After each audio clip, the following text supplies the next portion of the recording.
Hi, Jarrod Denis from Success Council here. Today in episode 10, we're going to critique the arguments upholding the Second Amendment and not restricting the right to bear arms. I have found 5 arguments, and I will present them now in the order that I think is most important. Number 1, defense from foreign governments. As we mentioned in our last video, for a long time, Switzerland has laws requiring every citizen to have military-style fully automatic weapons and ammunition in their home. So how did that play out the last time there was a war in Europe? Well, Hitler conquered just about all of Europe except this little green patch here. That is Switzerland, home of the most fabulous gold reserves in the world. Had Hitler have conquered it, he could have financed his war machine to possibly take over the whole world, but he never even tried.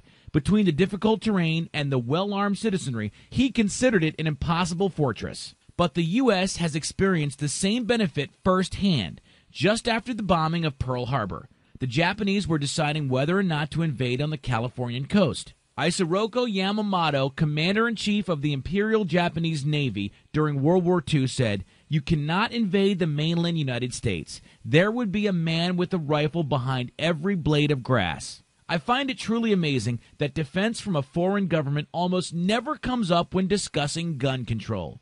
To me, it is the number one thing. Especially today, with Obama trying his very best to provoke a war with Iran, with China, and Russia taking Iran's side. The world may find itself with a World War III not out of the question. But even if that were not true today, is it unforeseeable that at some point in the future, the U.S. might be at war with an enemy that might be able to fight back?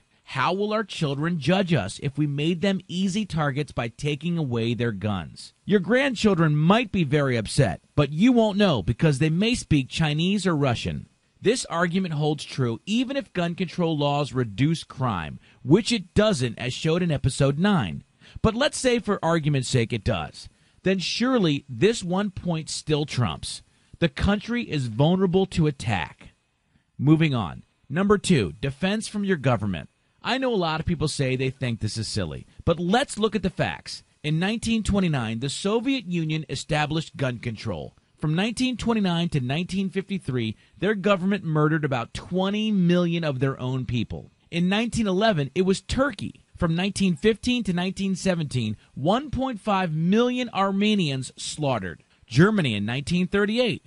Then from 1939 to 1945, a total of 13 million Jews and others exterminated. China established gun control in 1935. From 1948 to 1952, 20 million political dissidents were murdered. Guatemala didn't even let the ink dry. 100,000 Mayan Indians murdered.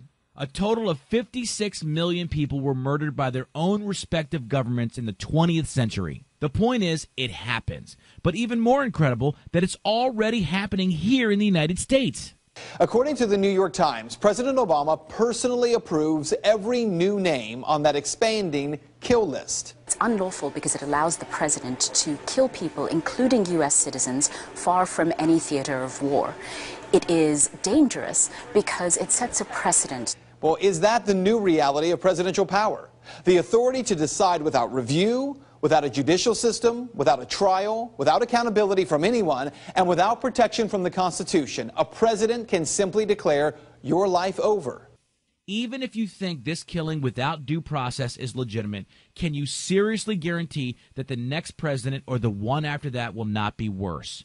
Thomas Jefferson said, "When the people fear their government, there is tyranny. When the government fears the people, there's liberty." 3. Guns reduce crime. As we saw in the previous episode, the statistics show this to be true. But why? These maximum security felons said they fear an armed victim much more than the police. When you're going to rob somebody you don't know, it makes it harder. And they said gun laws don't matter to them. They don't obey them. I'm not worrying about the government saying that I can't carry a gun. I'm going to carry a gun anyway.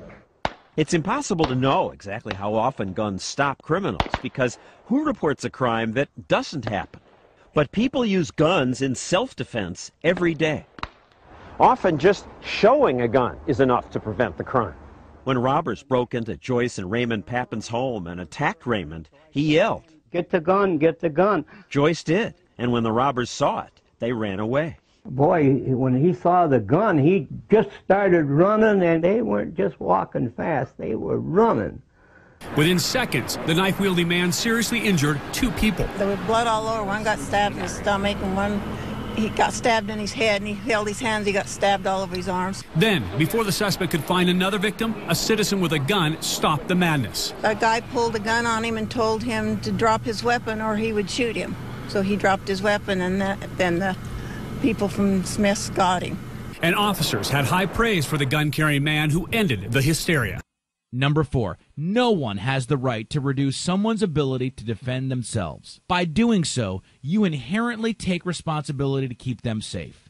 By providing a police force, the government assists with keeping you safe. But when the government forcibly reduces your ability to defend yourself, now they are liable for your safety.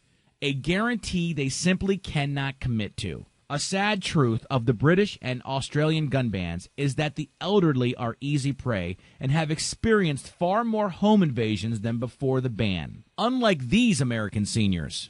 There was 3 guys out there, and one hit me with a baseball right off. Opened the door, wham! Even though he was stunned by a blow to his head, Jack pulled out a gun.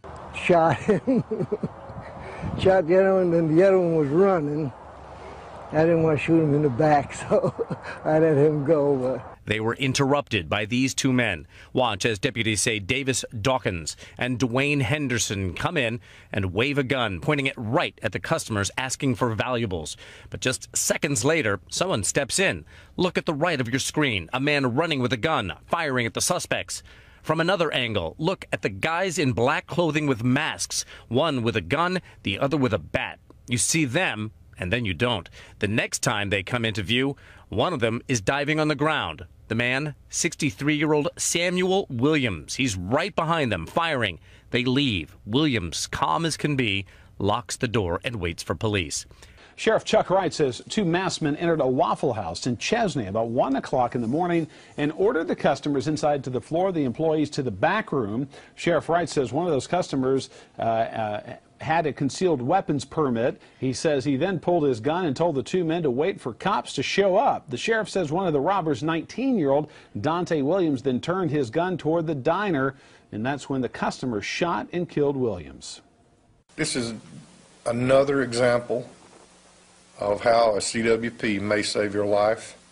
Number 5, morality. The only way to take guns off of people is to send around men with guns to force them to give them up. There is no principle in place, and there is no morality behind people or governments ordaining themselves the right to use guns to take guns, no matter how many people voted for it or how popular it is. In fact, gun bans is often the phrase thrown around in this debate, but no one is suggesting gun bans. They are suggesting banning the people from having guns. Government agencies are never mentioned. So really, it is just the political class and the people who think big and powerful government is the answer to all of their problems. So what do the people think is the solution to gun crime and massacres? So we've learned that gun sales in Utah are on the rise since the Colorado theater shooting. Concealed weapon permit requests are also up.